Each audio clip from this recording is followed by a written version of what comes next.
and welcome to the first edition of the program this week. I'm Anne Nwawadu. We'll begin with stories and happenings that made headlines over the weekend.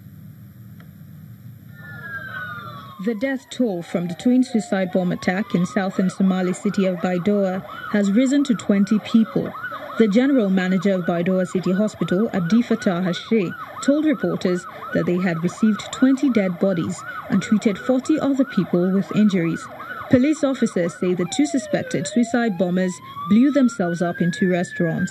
The Al-Shabaab militants, who want to topple Somalia's Western-backed central government and impose their own rule based on a strict interpretation of Islamic Sharia law, claimed responsibility for the attacks. Kenya's former sports minister is to be charged to court in relation to the siphoning of funds meant for athletes who competed in the Olympics in Brazil 2 years ago. The chief prosecutor said on Saturday that the investigation lays blame on Hassan Wario, the sports minister at the time, and 5 other former senior officials. Mr. Nordin Haji says they will be charged with 10 counts of abuse of office and failure to comply with the law. Dozens of senior government officials and business people are facing various charges related to corruption, part of a fresh attempt by President Uhuru Kenyatta since May to crack down on widespread graft. Ethiopia is calling for a significant injection of humanitarian aid from the international community to overcome its domestic crisis caused by regional conflict and climate disasters. According to a UNICEF report on the humanitarian situation in the country, a total of 2.6 million people are currently displaced and urgent assistance is needed. In response to the situation, the Ethiopian Red Cross held a press conference in the capital, Addis Ababa, on Friday, appealing to the international community for emergency humanitarian assistance. Currently, as you all know, internally there are displaced people in our country. The total number was around 2.8 million. Of course, more than half of them are returning back home, but still there are those who are displaced who want support from the community. To handle this issue, currently our national society requires around 523 million birr. Due to the shortage of resources and the tension between ethnic groups, conflicts have occurred in several areas of Ethiopia since April, resulting in more people being displaced. And in Angola, where local officials confirmed that at least 180,000 Congolese citizens have crossed the border with the country since October, with most of them heading to the city of Kamako. The numbers are likely to be much higher, as the Democratic Republic of Congo and Angola share more than 300-kilometer border. Many migrants are saying that they were kicked out despite having documentation to live in Angola. And there are even accusations that a number of them have been brutalized and even killed by Angolan forces. Congolese migrants and officials say dozens of people were killed this month in neighboring Angola in a crackdown on artisanal diamond mining. Hundreds of thousands of people, mainly Congolese, have crossed back into the DRC from Angola, saying the authorities forced them out and that the local population had burned down their homes. The worst of the violence, they said, occurred in the town of Lukapa, located some 100 kilometers south of the border with DRC, in the heart of the diamond-rich Lunda North province. I come from Lukapa in Angola, and as you can see, I left empty-handed because there was a lot of violence there.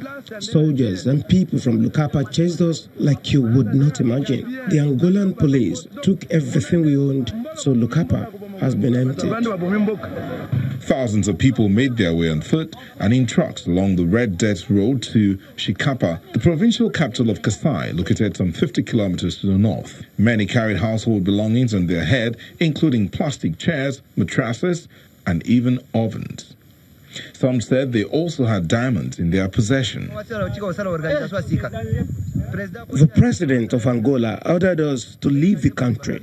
They say they want to reorganize the mining sector, which is overrun by foreigners. My friend stayed in Angola for 5 years And I was there for 3 years mining diamond. We prefer getting diamond in Angola because it's easier there. The taxes are lower than here in Congo. Angola, the world's 5th largest diamond producer, has launched an operation in recent weeks to clear tens of thousands of people involved in digging for precious stones in the northeast of the country. However, Angolan Police Commissioner Antonio Bernardo denied there had been rights abuses by security forces. Joining us to talk more on this is human rights activist Olatunji Larry Barua. Thank you for joining us on Network Africa. All right, so what do you make of this Angola's expulsion of Congolese migrants? It's the news, at least the reports I've read so far, has been shocking and dreadful. And when you hear news of decapitation of people and, killing and maiming, and that's really very saddening at this point in time. And the numbers are even so much, over 100,000 people. It's incredible. It's a very sad development, especially the level of violence that have been inflicted or reportedly inflicted on the Congolese population being chased out. But many Congolese migrants are miners, and many people have been saying that this can be linked to an attempt by the new Angolan government to take over the industry. But what are your thoughts on this? No, you have to look at, if you look at it, I think the decision is more economic than political. Yeah. And you have to look at a new government that is trying to diversify its economy, and you realize that you have a lot of resources, natural resources other than petroleum that you're sitting on. There's always a temptation to want to rein in the systems there and totally seize control, or probably have a new licensing regime for companies intending to operate there. And diamonds are very precious, and it's always a source of conflict in several countries, like in Sierra Leone. So I think it's more economic than political. People are reading all sorts of meanings to it, but it's purely an economic decision. And at that, it's still very sad. But what do they stand to gain? Because that's a question a lot of people are asking. What do they stand to gain by expelling these migrants? No, it's economic if you want to seize control of what you term to be your assets, because they have natural resources domiciled in Angola.